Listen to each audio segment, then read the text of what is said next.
Okay, folks, on behalf of Project AIDS International, I'd like to thank you for coming to this press conference. Dr. Willner, MD, PhD, will be giving an explanation in just a moment on what we're doing here and what he will be doing with our volunteer, who is Kim Freyes, who is an HIV-positive individual.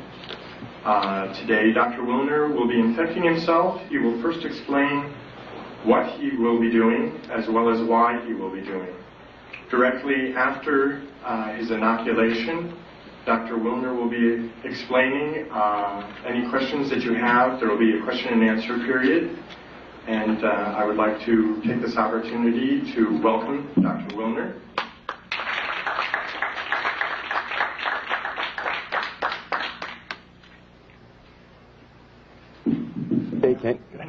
I don't know if you can hear me without the mic. Yes. I can hear it. Okay. And because I've done this needle sticking several times already, I'm familiar with some of the things that are put into the press afterwards. And so I want to make a few things very clear before I even start.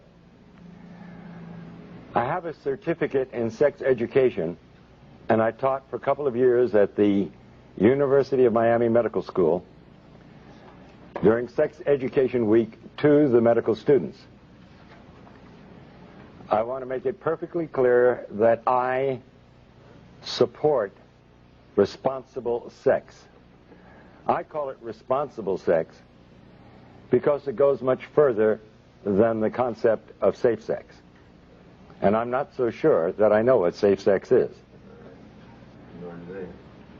During this period of time in which especially young people of this country have been threatened with AIDS, a death-dealing disease supposedly, as a consequence of irresponsible sexual behavior, the incidence of venereal disease has climbed, and the incidence of births without benefit of marriage has also climbed, but not AIDS.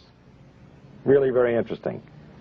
So this apparently does not have an effect on the sexual behavior of our young people. And I never for once thought that ever would. It never has throughout history. There's only one thing that will affect sexual behavior, and that's understanding what the responsibilities of sex are. That number one, you're dealing with the feelings and emotions and the lives of another human being when you enter into a sexual contract. Number two, you can contract 6 venereal diseases. And number three, an unwanted pregnancy can occur amongst heterosexuals at least. These are very serious and very important considerations. And the lack of consideration and responsibility in this area creates a cost in human suffering that's incalculable, and a cost in monies that is incredible. So don't anyone out there say that I am for irresponsible sex. But I am against lying to our young people. I am against causing death and destruction through that lie. I am against telling a lie to the young people so that they continue in other behaviors which are truly causing AIDS. Now, you've got to ask yourself the reason that I'm here today. And it's been suggested that I'm here to sell a book called Deadly Deception. There's only 2 ways that you can get the truth to people. By your own words out of your own mouth, and by putting them on paper. And that's the reason for the book. We're talking about probably the most horrible scandal and scam ever perpetrated, not only in the name of science, but in humanity and in all history. Today is December 7th. And I was 12 years old when the attack on Pearl Harbor came. and I remember World War II very well. And it's a very significant day today because I see an incredible parallel between what is going on in the so-called AIDS epidemic and what happened in the years preceding and resulting in World War II. The great lie of Hitler. It's amazing. I think he would envy the job being done by members of the National Institutes of Health and even the media, especially in this country. I charge the media with part of the responsibility, and a very significant one, in a current Holocaust that can end up being worse than the one that occurred during World War II. When it was first announced that Dr. Robert Gallo had found the virus that probably caused AIDS, and that announcement was made with Margaret Heckler in 1984 to the press and to the media without one single scientific document appearing in any journal in the United States. And as we know now, without any proof whatsoever that the virus caused any disease. The media picked up on it for the sake of a story. And soon the virus that probably caused AIDS was now the virus that caused AIDS. It was proven in the press and nowhere else. Now it's interesting, a lot of questions are asked of me whenever I appear before the cameras and do what some people have called a stunt, to sell books. I'm from the planet Earth. I honestly believe that these individuals are from the planet Uranus. How anyone could suggest that I would stick myself with a virus that is supposedly deadly for the purpose of selling a book, that's complete insanity. And I will put the lie to the individuals of the NIH, particularly Gallo and Fauci and Hazeltine and Essex and the rest of these scoundrels of the worst order. Criminals guilty of genocide, without a doubt. I invite them to take me to court. I wish Burroughs Wellcome would take me to court because they have been putting out a killer drug knowingly. Because in a court of law, I would have the opportunity to provide the absolute proof and evidence, as I have in my book, Deadly Deception. Now, I'm not alone in what I'm doing here today. How does the press escape such obvious truths? Why would the finest virologist in the world, the most noted virologist, member of our National Academy of Sciences, Peter Duesberg, why would he put his entire career on the line? What did he have to gain? He's already lost his laboratory and his funding. They can't take away his professorship because he's tenured. Why would a Charles A. Thomas, professor emeritus of Harvard, say the same thing? Why would Kary Mullis, who won the Nobel Prize in virology last year, why would he stick his neck out? What did he have to gain? These are the questions reporters should be asking.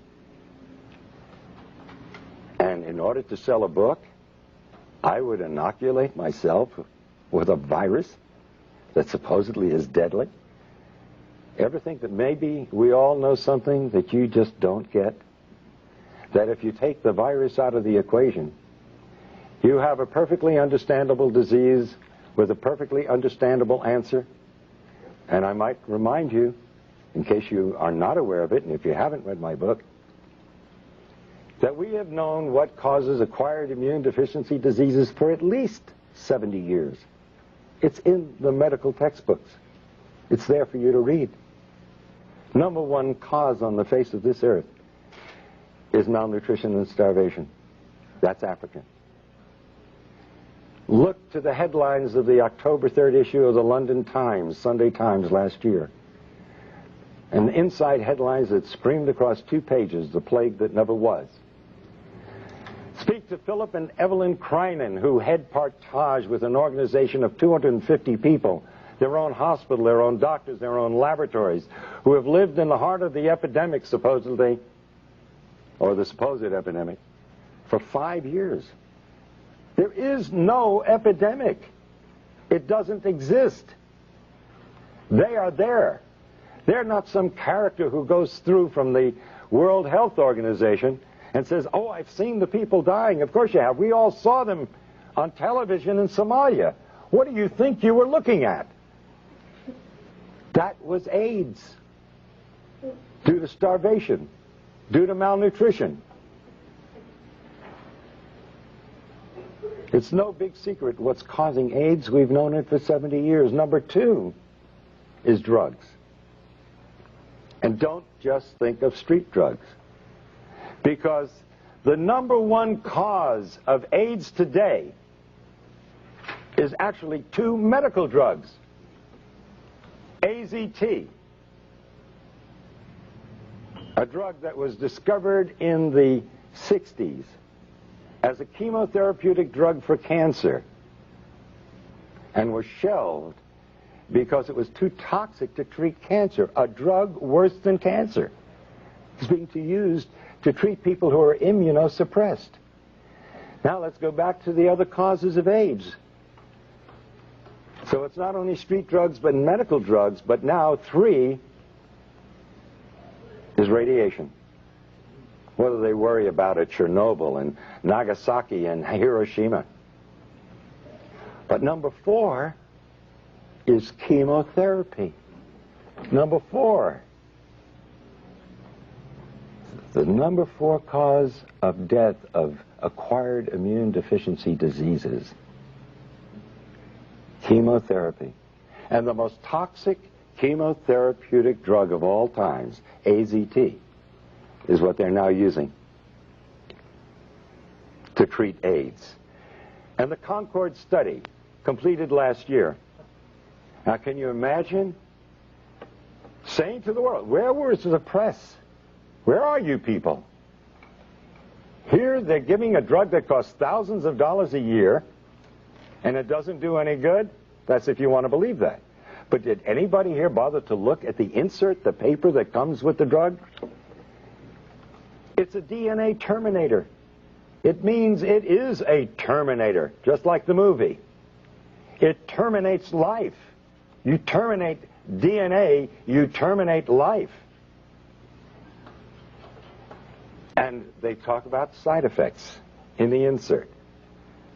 When are you going to learn there is no such thing as a side effect in medicine? It's an unwanted direct effect. And you know what one of the unwanted direct effects of AZT is? Lymphoma, cancer, one of the diseases of AIDS, as they call it. Oh, another so-called side effect, which is really an unwanted direct effect, pancytopenia. You need a definition? Pancytopenia. Pan, all, cyto, cells, penia, loss of all your cells. That's AIDS. That is the definition of AIDS. So AZT, by definition, by their own drug insert, causes AIDS, and nobody survives AZT.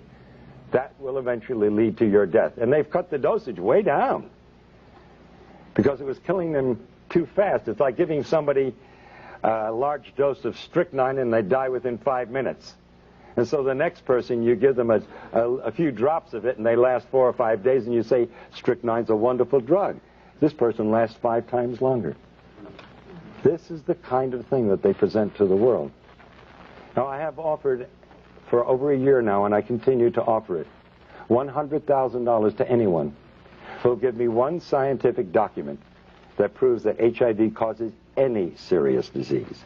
It doesn't. It is a scandal and a scam beyond belief. The virologists who are responsible for this, what do they have to gain? Now, I don't know what Duesberg had to gain, or Charles A. Thomas, or Kary Mullis. He already got his Nobel Prize. Why does he come out and say it? And he's the one that found the test. The PCR reaction. And he said that there is no body of evidence that supports that the virus causes any disease whatsoever. But what What about the individuals who have perpetrated this lie? They are all multi-millionaires. What do we have to say about the National Institutes of Health when a private laboratory, independent laboratory, found AZT to be 1,000 times more toxic than the laboratory of the NIH? We can understand a 5% error in a laboratory, even a 10% error. But a 10,000% error? Or 100,000% error? That's fraud. And as I understand it, the word has gone out, and there's even documents and letters to prove it, that the CDC, the same organization that let blacks go untreated with syphilis, well documented, just to see what would happen with the disease. This same organization who had to admit that they can't give in on the AIDS thing now because nobody would ever be able to trust the government. I think the last election tells us what the people think about government. But science is acting no differently than politicians do.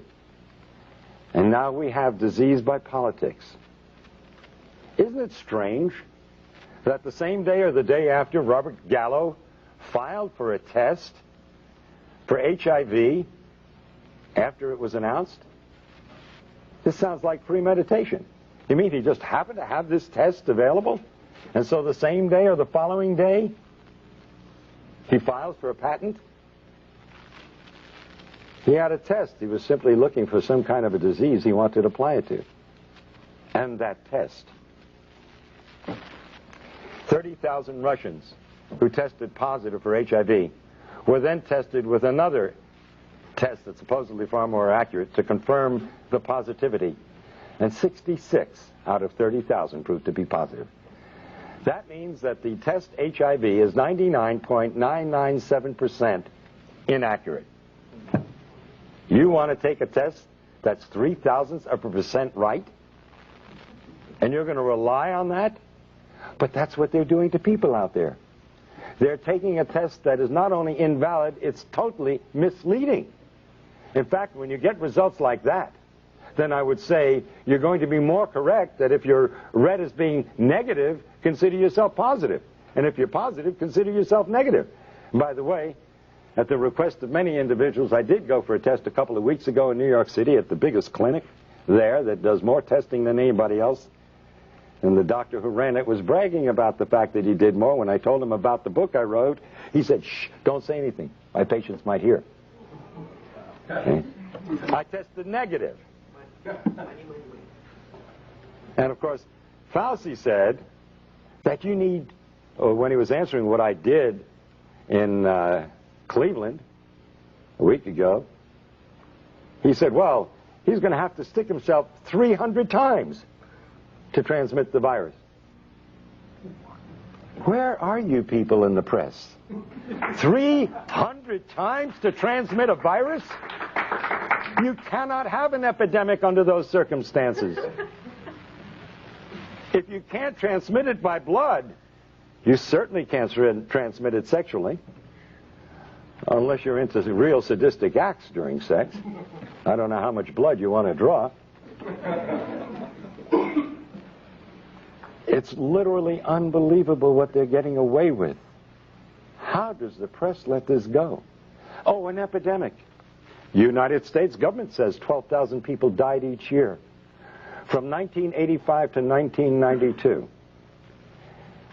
Now, a child in public school will tell you an epidemic starts out in 1 year, you got everybody's involved. That's where they would put it. 12,000 a year for 7 years in a row? That's not epidemic. By definition, it's endemic. And you would expect in 7 years, considering it spread sexually, that you'd have probably 15 to 20 million. We're a pretty active country when it comes to sex. We like to put it down, but we sure belie it in the behavior that we do. Oh, an epidemic, really. In Russia, 105 deaths from AIDS since 1987. In Philippines, 80 deaths since 1984. Epidemics? There is no epidemic. But who has to gain from this? Dr. Duesberg? What is he gaining from this? That alone should alert the press to who's telling the truth.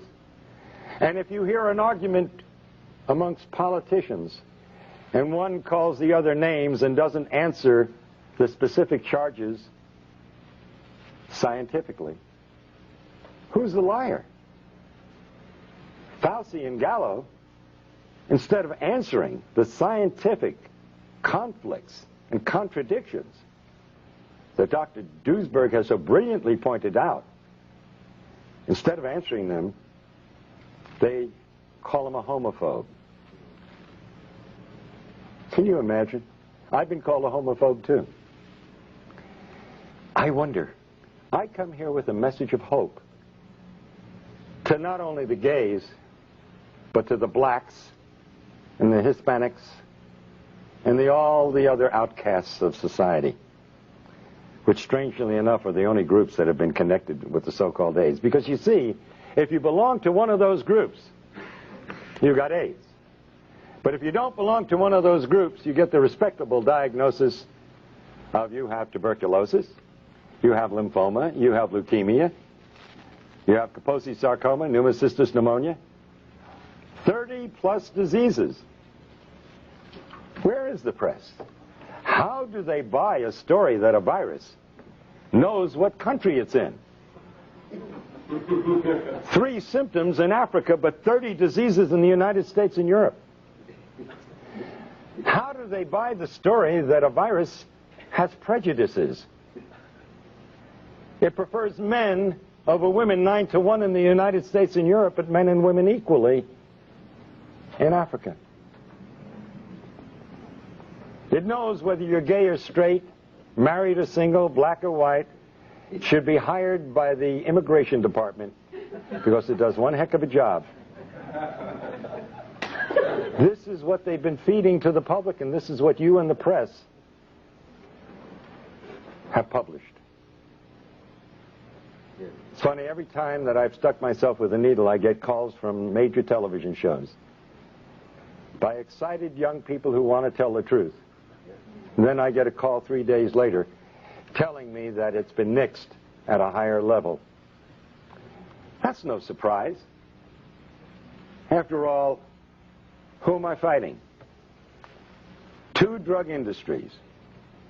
One supposedly legitimate and the other illegitimate. And they do an awful lot of advertising, the supposed legitimate ones. All those things out there that they sell for your colds and everything else, that's the pharmaceutical industry. And they also put out prescription drugs, most of them. And they pull the purse strings. And so we have a better propaganda machine in the United States than Hitler had in his time. You see, Hitler pulled off a lie, and he was condemned for it by most of the world, although believed by 3 major groups of the Axis powers. The liars and killers like Fauci and Gallo and Hazeltine and Essex and Flossie von Stahl and the Margaret Fischels, these people are getting by with the lie and getting paid immense sums of money for it and praise from the rest of the world while they murder. The study at the University of Miami was completely fraudulent. You see, I believed that the virus caused AIDS from 1984 to 88, and I treated AIDS patients. One of the few doctors willing to. The doctors were scared for their lives to even treat the patient. By the way, sticking my finger, nothing new. I did it lots of times in treating my AIDS patients. And in fact, it's amazing that in spite of the fact that we are at such great exposure to this deadly disease, the incidence of the disease amongst medical personnel of all types is less than the general population. This is a first in the history of science. Think about that. How is it possible? Maybe the virus has nothing to do with it. Not only maybe, the virus has nothing to do with it. In In 1988, I was invited to a dinner where Burroughs Wellcome was going to push AZT as a drug for treating AIDS. And we were told we could ask questions during the dinner because Margaret Fischel was going to be speaking. And when she mentioned that the drug AZT had 56 side effects, I raised my hand. And I said, Dr. Fischel, how do you do a double-blind study on a drug with 56 side effects? You've got to know if you're on the drug. And she said to me and the rest of the doctors sitting there, well, the placebo had 31. And I raised my hand again. How could a placebo have 31 side effects? How could an inert substance have 31 side effects? I didn't know what was wrong then, but I knew there was something wrong. I knew there was something dreadfully wrong, and I didn't know how dreadfully wrong and how deadly wrong it was. But the answer came years later. The FDA, as you probably know, released AZT after 4 months of a proposed 6-month study. They cut it short because one group in this double-blind study where nobody knew who was on what, one group was doing better than another group. And so out of compassion, they terminated the study. I don't blame them for that. And sure enough, the AZT group was doing so much better than the placebo group. And so they released the drug. But then 18 months later, their own investigator from the FDA brought back his report. And guess what it showed? The participants in the study knew the first week who was on the drug and who wasn't. You didn't have a double-blind study. It wasn't the Cadillac of studies. Not only that, some of those on AZT admitted to sharing their drug with members of the placebo group. That explains the 31 side effects in a placebo group. Some of them were taking AZT. Side effects. But, and by the way, that makes it a complete washout as a scientific study. Right then and there, the drug should have been discontinued, called back. But then came the kicker in this report. The individuals on the AZT in the 4 months of the study received 6 times more blood transfusions than the placebo group. What happens when you get a blood transfusion? You look better, you feel better, and you live a little bit longer. But the most important question and lesson from all of this, you must ask the question, why did those on AZT need 6 times more transfusions in a 4-month period than the individuals on the placebo? Because you're dealing with a killer drug, and you need those blood transfusions to survive, and coincidentally they made you look a little bit better and healthier than the other group. And then, after I go through all this, invariably somebody's going to ask the question, so what really causes AIDS? And I had to say it 10 times or 20 times in my book, and I'm going to say it again now. We have known for 70 years why the other individuals in the study died. The number one cause is malnutrition and starvation. Well, to an extent that was true of some of these individuals, but only true because of the second reason. The number 2 cause is drugs. You recall, you fellows and gals in the press, a couple of weeks ago you reported in your newspapers that we were killing off our senior citizens with too many drugs. And how do you cure them? You get them off the drugs. And how were these people dying of so-called AIDS? From the number 2 cause, drugs. Both medical and street drugs. But one in particular that stood out and has been linked by 24 scientific papers with Kaposi sarcoma, and that's poppers or amyl nitrite. It's very rare that you see a case of Kaposi sarcoma in Africa because they don't use poppers. And this is the first disease, human disease, we can't give to a simian monkey. And I'm talking about legitimate diseases. Because you see, the virologists have been coming up with more diseases than you can imagine. And haven't you bothered to notice most of them never pan out? They disappear from the headlines and they're never heard of again because they weren't diseases really in the first place. Like SMON, a disease in Japan. For 15 years they pursued viruses. And what did it turn out to be? Enteroviroform, a drug for diarrhea that they were using over there. Amazing, isn't it? And they spent 15 years and lots of millions of dollars, but guess what our virologists have done? Wow, they hold a candle to no one. For 20 years in Nixon's war on cancer, they spent over $20 billion looking for a virus that caused cancer. And they came up empty-handed. They not only couldn't find a retrovirus, which was the ideal choice because it doesn't kill cells, and it's multiplied by the cells, which is what cancer cells do, but they never found any disease that it caused. But guess what they chose for the scam of AIDS? A retrovirus. Already $20 billion in 20 years, we found nothing that it does. And we also found out absolutely it doesn't kill cells, because if it did, it would commit suicide. It needs the cell in order to replicate, to be alive. So the epidemic would be over before it began. It's impossible. But this is the virus. They've just spent another $20 billion in only 10 years' time. And they're asking for more. And now they want to give us a vaccine. See? Oh, will they make money with that? They not only have a test for HIV, which, by the way, is not for the virus. It's for immunity. Like I say, it's the first disease in the history of medicine. When you're immune to it, you're going to die from it.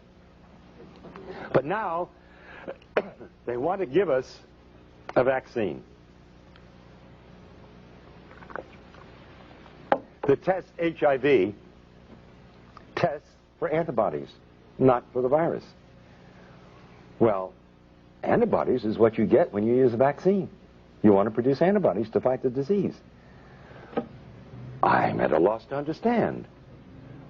If we already have the antibodies, why do we want to create the antibodies? Kind of redundant, isn't it? Oh, by the way, if you take these very same antibodies and you put them in Gallo's culture in his laboratory, you just ruined his multi-million-dollar culture that he's making a fortune out of. Because you see, these antibodies destroy the culture. Does the press bother reading? Do they understand the English language? And yet you want to condemn me and say that I'm out for publicity? Well, what is it that Peter Duesberg is out for? He held the reputation, and still amongst honest scientists, as being the foremost virologist in the world. What is Kary Mullis out for? He just won the Nobel Prize. Why does he want to put at risk that incredibly marvelous reputation of being a Nobel Prize winner? Why would he put that at risk? Unless maybe there's still some honest scientists around. Now, what about the rest of them out there? You know, I often ask myself the question, if my children were still in school, and I had house payments to make, and I had to put them through school, etc., would I be doing what I'm doing today? I don't think I've ever answered the question because I'm kind of afraid of what I might answer if I was going to answer honestly. And he who's without sin shouldn't be casting any stones. So I won't cast the stones at the thousands and thousands and thousands of virologists out there who are going along with this scam. Because, you see, they would be out of jobs if they dared criticize Margaret Heckler or the heads of the NIH. They'd be out of jobs, and they'd have families that they have to support, and futures that would be down the drain. You don't cross the establishment. And so the lie is being perpetuated by the silence.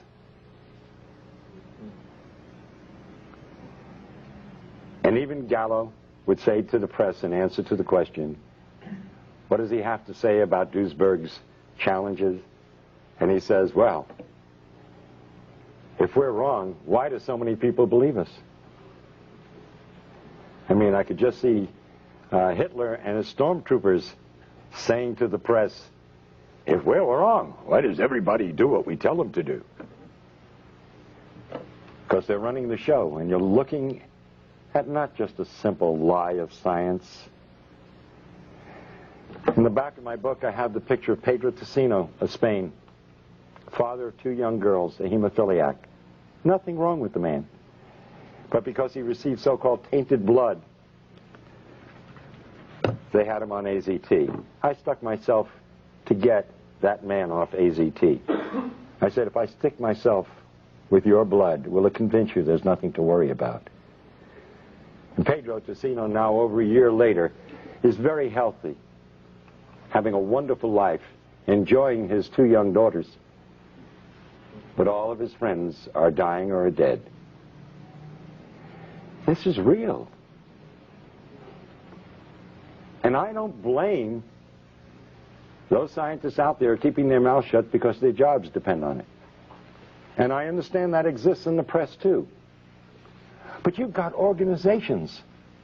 And in a way, so do the virologists have organizations.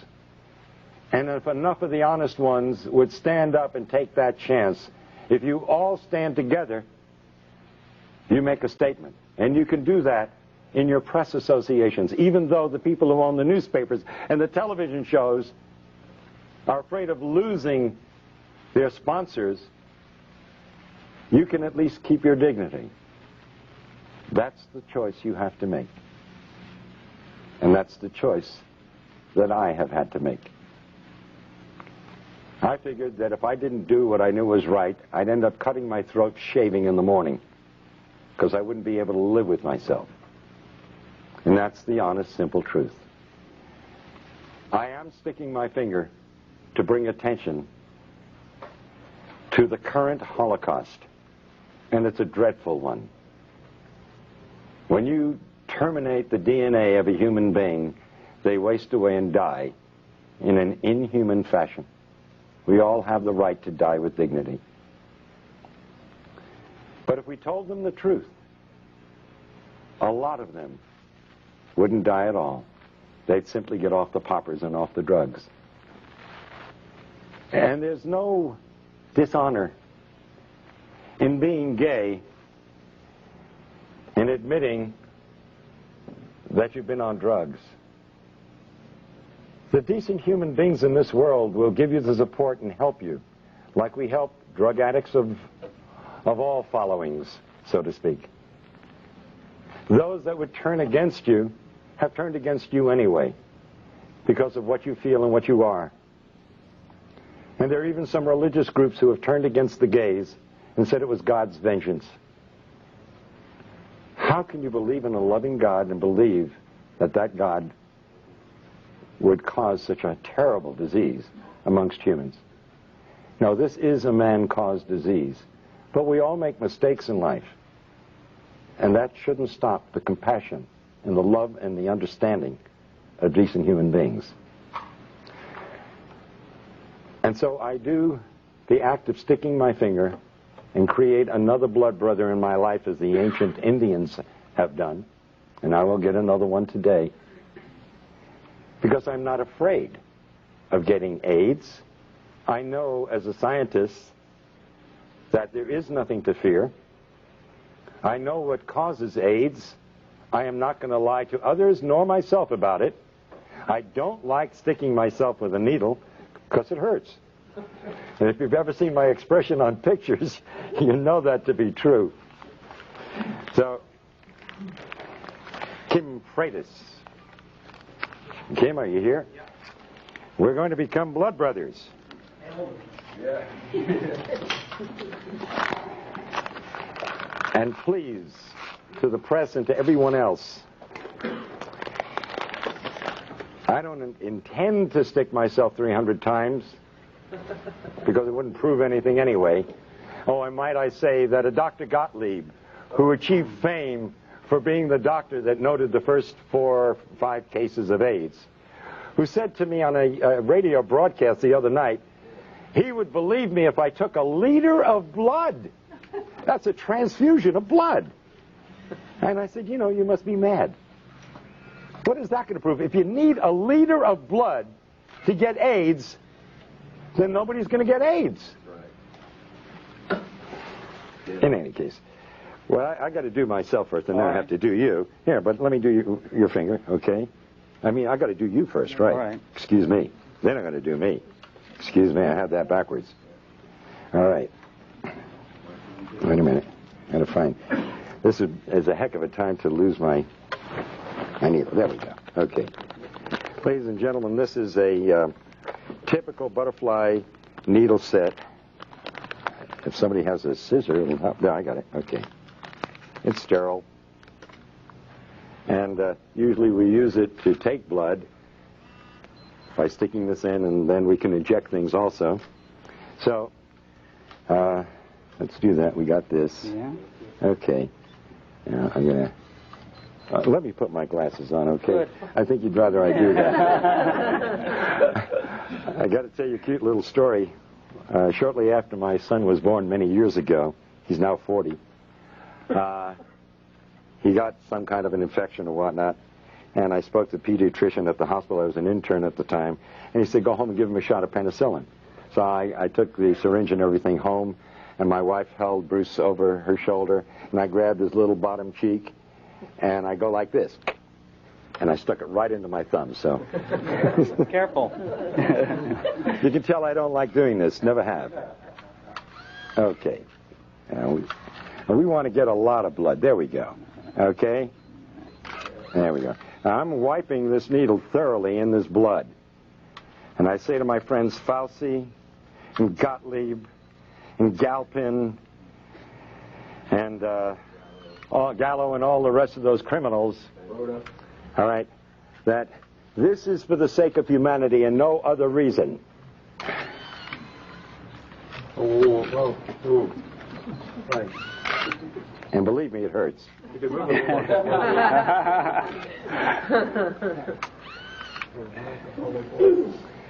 And this is in the hope that it'll save the lives of millions of individuals who will die because of the greatest lie ever told. Thank you. Thank you. Get off drugs is right. Get off drugs. Now, I will be happy to take questions from the press or from anyone for that matter to clarify in your minds if there's any doubt whatsoever. Yes. You said, I have several questions actually. You said that you were tested in New York by a leading physician there. Can you say where that was and by whom? Yes, it was in the Greenwich Village area. In fact, Karen, I think you have the issue of the native. That ad should be in the back of the native. If you'll get it, we'll give you the name and the address of the clinic, because it's widely advertised. And that's where I went, where everybody else is going. And he's recognized by the state of New York, and the forms he uses, which I filled out, are from the state of New York. And by the way, I do have a copy of the document which states that he gives you the answer to the test in 15 minutes. So it's quite a racket. And by the way, it's very interesting because that you asked the question, because you see, I was in a quandary as to what possible purpose could this serve. If you have a test that's 99.997% inaccurate, what are you proving? You would treat somebody with a deadly drug on the basis of a test that's totally worthless. And by the way, let me point out that a research group in Australia in the past year have stated that not only is the test completely inaccurate, it's totally nonspecific. Yeah. That you could be positive if you had the measles, if you had the flu, if you had a flu shot from your doctor, or if you had any one of 100 diseases. Let's look at the scenario. This is serious business. Yeah. Somebody gets the flu. or gets a flu shot this year. But so what you're finally suggesting is that the man that you this prominent physician in Greenwich Village, he in fact said, don't tell anybody about this because I'm making money off of these tests. Are you finally saying to people, don't get tested? I am saying absolutely do not get tested. Would you advise anybody to take a test that's 99.997% wrong? And you're saying that... That's insanity. And by the way, when I said to this physician, when he asked me why I was there, and I told him I was a doctor, I said, because I'm in a heavy risk group. He said, aren't we all? And laughed about it.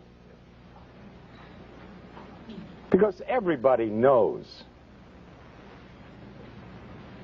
that the medical profession sticks itself all the time, and the only individuals who are going to die of AIDS who are part of the medical profession in any way, shape, or form are those who are taking AZT or other drugs. Go ahead. You said that AIDS is not an epidemic, it's an endemic circumstance caused by a variety of factors, including malnutrition and drug use. How then can you explain the years of potential life loss in the 250,000 plus people who have died of AIDS, according to CDC definition, where drug use has been going on for centuries, and suddenly we're losing people in their 20s and 30s because I'm not sure what you're... Okay, that's an excellent question, really. And you're using your head. That's the kind of question should have been asked of Gallo at the very beginning. And by the way, you said 20s and 30s, our healthiest people. Isn't it strange? You got a disease, the first disease in the history of mankind, that affects our healthiest? But what happened in the 60s? The drug culture began. What happened in the 70s? It heated up. At the end of the 70s, the gays came out of the closet and became an identifiable group. Now, I'll ask you, in the sense of redundant question, but yeah, I think it'll get the point across. I'm going to name 5 of 30 diseases. Tuberculosis, a new disease. Lymphoma, oh, that's a new disease too. Leukemia, oh yes, that's a very new disease too. Pneumocystis pneumonia, another new disease but lesser known. And Kaposi sarcoma, another new disease? No. These diseases and the other 25 have always been around. It's real easy, it's real simple to create an epidemic.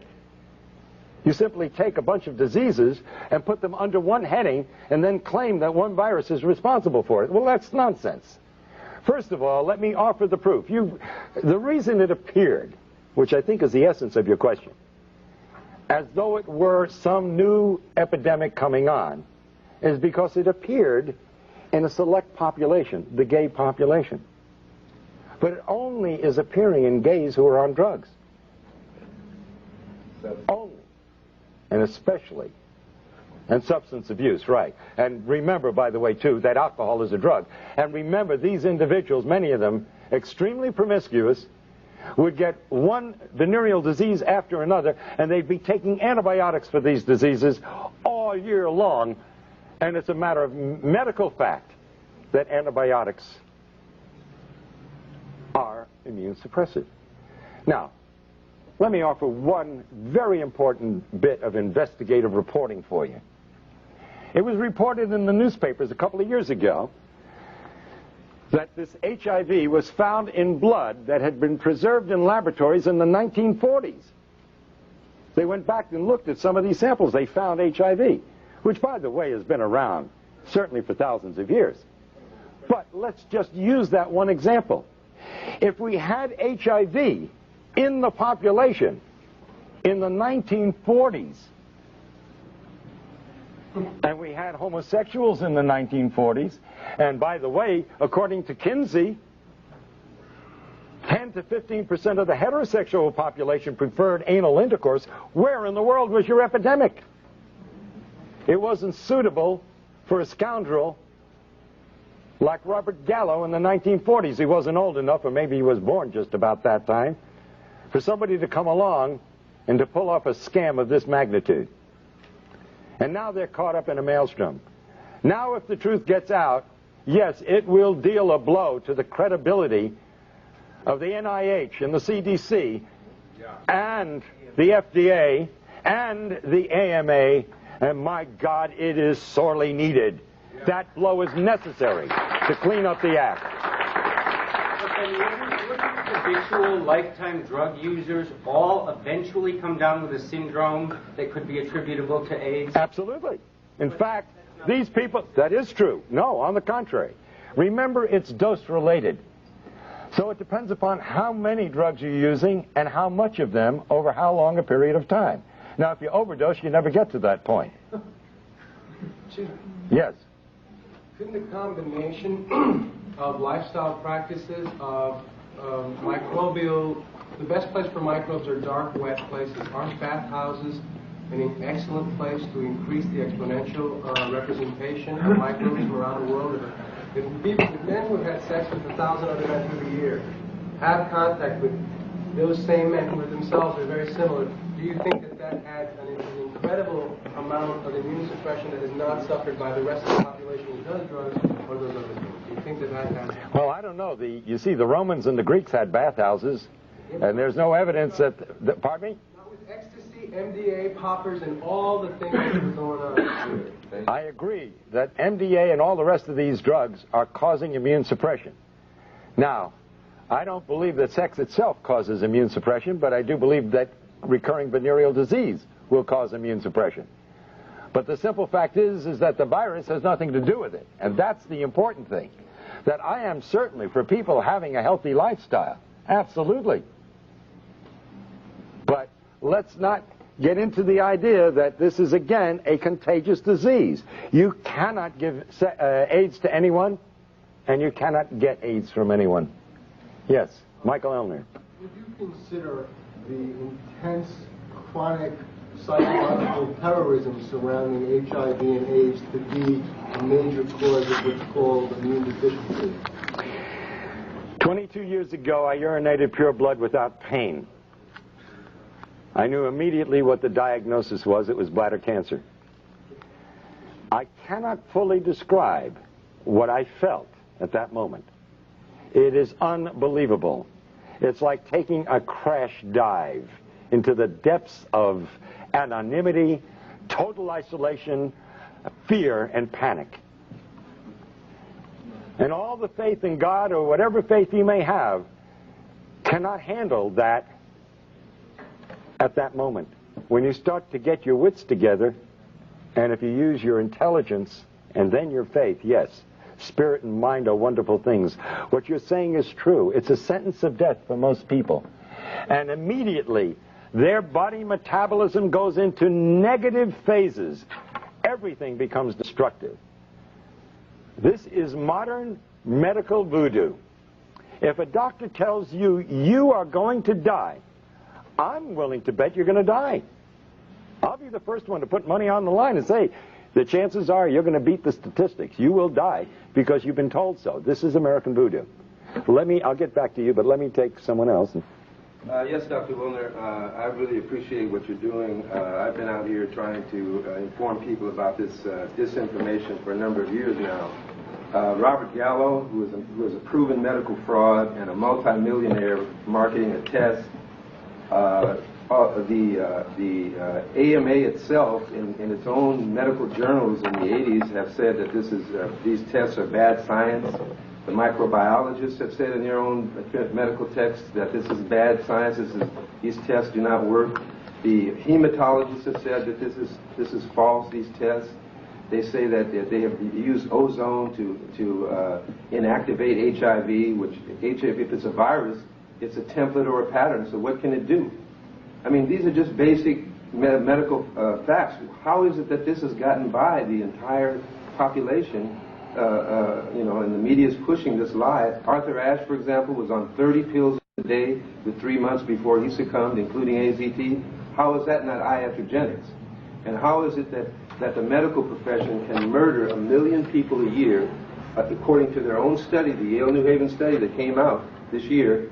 They admit to killing 1 million people a year. Why aren't they on trial? That's my question. By the way, I thank you for your comments, and I'd love to have a copy of that study and some of the information you talked about. I really would, because I've been going around saying it's the number 3 cause of death is iatrogenic disease. And when I lecture before groups, I don't tell them what iatrogenic disease is. And I say to them, you know, here we're worried about this so-called AIDS epidemic, and I don't believe that anybody should die. I think we should all live forever. But 12,000 a year, that's not an epidemic. 60,000 die from automobile accidents. 120,000, I've been saying, and I hope you're going to help me change, 120,000 die each year, they admit to, from iatrogenic disease, 500,000 from cancer, and 800,000 from heart disease. And I'm glad you're telling me it's a million, because I've been saying, they say it's number 3. I really believe in my heart it's number 1. Deepak Chopra said Sure. it's the number 1 cause of... I agree with him. Absolutely. Now, if we took the figure of 120,000 being killed by doctors, not malpractice, but as a normal course of everyday medicine, then doctors are 10 times more dangerous than HIV. Now you're telling me it's 100 times. 100 times. Yeah, I want those figures really desperately. In 1964, Please. They admitted 350,000 in 1964. Now, I will be indebted, because that's powerful stuff, and I really, you know, it's funny, you never know where the figures are going to go. But with medicine, anything's possible. Yes, pardon me? Just the USA? Just the USA. Ralph Nader did an article, by the way, Penthouse, that talks about those issues. Yes, ma'am. I had a comment to that. Yesterday, Steve Everett Koop announced that 300,000 Americans die annually from diseases and illnesses related to being overweight. So I don't know how that multiplies out, but it would certainly be a lot more dangerous to be overweight than to be HIV infected. You know, that's a very good point. Yes. There you go. Thank you. That's a very good point. You know, I pick up some marvelous ideas from some very bright people, and I can't tell you how much I appreciate it. I'm going to be using those.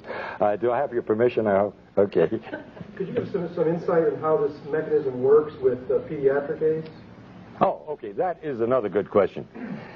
First of all, I challenge anybody, except there are always exceptions, and the exceptions are, of course, as we know, genetics, and children sometimes born under circumstances where we don't have all the facts. But I would say 99% or better of the individuals born with AIDS, if they actually have AIDS, the mother was a crack mother, was on drugs, no question about it, or had obvious incredible immune suppression for what other medical reasons, as they say. I'm thinking of particular is Elizabeth Blazer, and her child got it from her.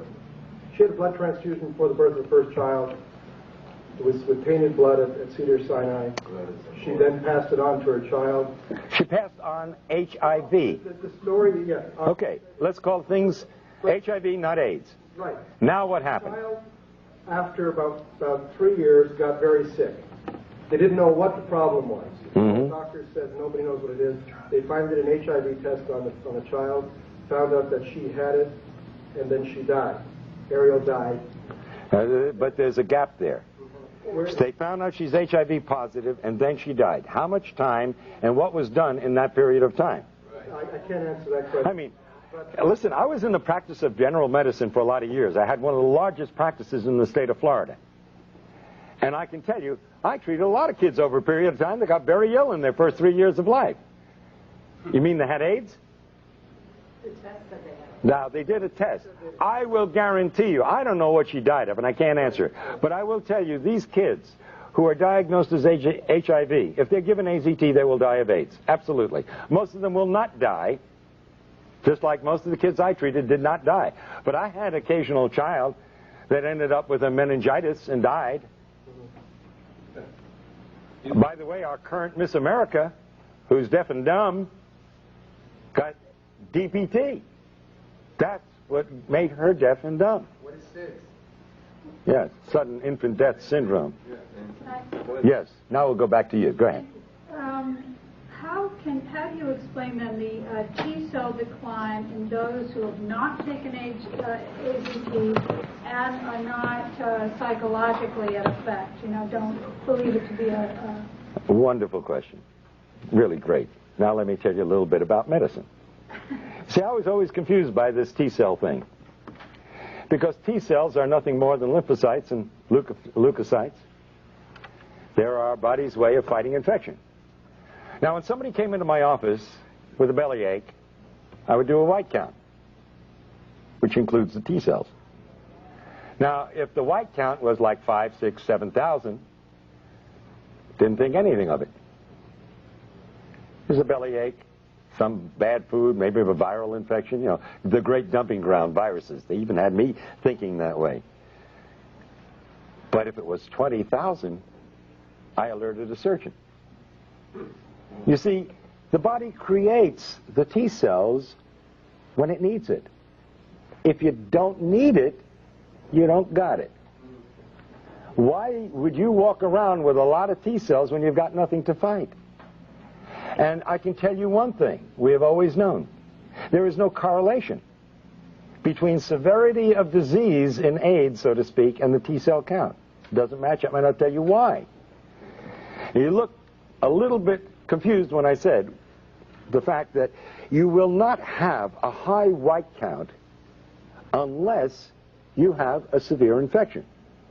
However, which means that if you don't have a high white count, it's not bad. If there's nothing else wrong with you, then I'd say, well, that's normal. Well, why do you want a high white count? If you got a bad cold, you'd get an elevation in your white count. Now, we know for a fact, it's well documented, that you have individuals who have died with AIDS with elevated T cells. And we have individuals who've been healthy. And when I tell you healthy, I feel sick by comparison at looking at some of these individuals. And they test out incredibly well. The best, healthiest specimens I've seen, the kind that most women say, oh my God, why is he gay? You see? Because he's so good looking and so handsome and so strong and so healthy, you see. They have no white, they have no T cells. So T cells, you don't count T cells as a barometer of how one is... No, because yes, you can use it to some degree as a barometer, depending upon the situation, but basically, no, you can't, and I'll tell you why. You know that you can change the T cell count if you worry somebody? Completely established. I worry about these individuals who go in and get these T cell counts one after another, because their whole life is focused on these T cell counts. And when it goes down a little bit, instead of being reassured, which is the way I would interpret it, they get panicky. Now they're really doing damage. And at some point, if they're on drugs, and sometimes even if they're not on anything, but because they've been told they're going to die, like the witch doctors of Africa and elsewhere, these individuals will die because they literally worry themselves to death. It's a crime beyond belief. They're the rare ones, I admit. But the fact is, T cell counts absolutely have no correlation with severity of disease. They can be low because you have wiped out your immune system, and they can be low because you don't need them. That's the important thing to understand. It is not a barometer for anything. And they lie, they lie, they lie, and then they lie some more. Is this a real case scenario? I go in, I get tested, I am told I'm HIV positive, my T cell count could, I've heard from cancer research, be cut in half. In other words, 50% of your T cells go on strike, the other 50 keep working. I got news for you. The other scenario can happen too. It can go wild, go way up. Yeah, but if it goes down because I'm told I'm going to die, isn't that enough to get me on AZT? Oh, sure. Absolutely. And once it's below. First of all, let me tell you something. The CDC that let syphilitics untreated when they had drugs that could have treated, just to observe, this same CDC has already admitted that between 40 and 60% of the cases listed at AIDS were never even tested for HIV. And not that it makes any difference, because the test is meaningless. So could this scenario also happen? I take AZT, because it is a foreign invader, my T cells will go up. Yes, they initially do. And that's exactly what happens. When you challenge the immune system, which AZT does, you get an initial rise. But then the AZT begins to do its dirty work and suppresses your entire reproduction of your T cells, and eventually it goes through the floor. Absolutely. That is the scenario. Yes, we're going to try to finish one or two more of your questions. You say that HIV is somewhere in this. You say that HIV itself is a harmless tissue. It's an innocuous retrovirus. Are you then saying that, as you said earlier about you don't know what safe sex is, that if I go back and report to my gay and lesbian readers, young gay men in particular, and there has been a rise in incidence among young gay men of HIV, again, with the test that you don't believe in. Right. But, Well, it means nothing. Until you give me one single document that proves HIV causes anything, it's meaningless. okay, but what I need to, here's what I need Yes. to know. Is HIV sexually transmitted? Shall I go and report to these young gay men that they need not worry about practicing safe?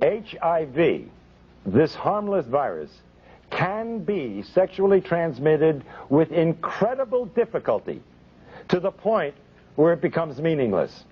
All right? That hasn't been proven. Right, and that hasn't been definitely proven. By the way, in one of the studies which they were presenting of 25 males where the semen was examined, who were HIV positive, they were able to demonstrate only in 2 out of 25 the virus, and they only found 1 in 1,000,000 cells. That is not disease. There's no way in the world, and especially with a virus, a retrovirus that supposedly is killing off the cells it needs in order to replicate, even if you transmitted 1 virus, and it did kill off, and it was this terrible disease you say it is, there's no way it could cause disease. It's impossible. The lie is so compounded and so idiotic and so unbelievable that you literally have to fight your way out of the maze of these lies. They are all unadulterated lies, and the men responsible for them, and women, belong in jail. Yes, and then we'll get... Arthur Ashe, Magic Johnson, and Ms. Glazer, the late Ms. Glazer, were all unable to infect their partners, even though they had years of unsafe behavior. Rock Hudson's lover. So there's considerable evidence that this is not the case.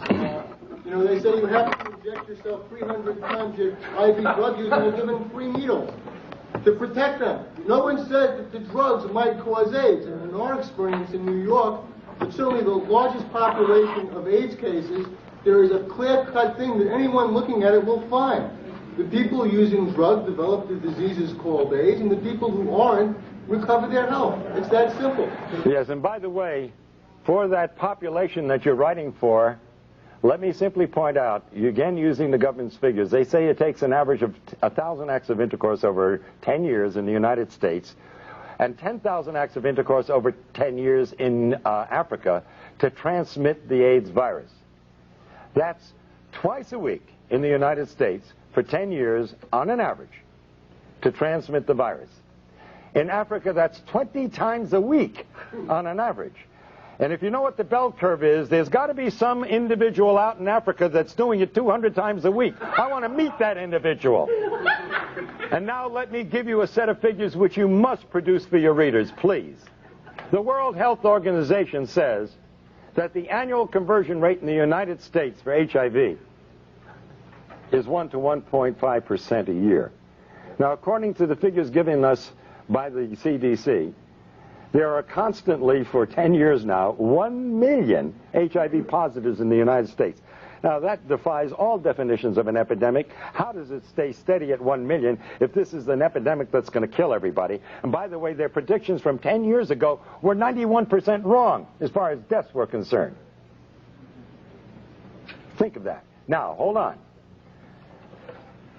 1 to 1.5% per year would average out to 67.5 years for everybody who's HIV positive in the United States today to become full-blown AIDS. That's the annual conversion rate, published not by me, by the World Health Organization.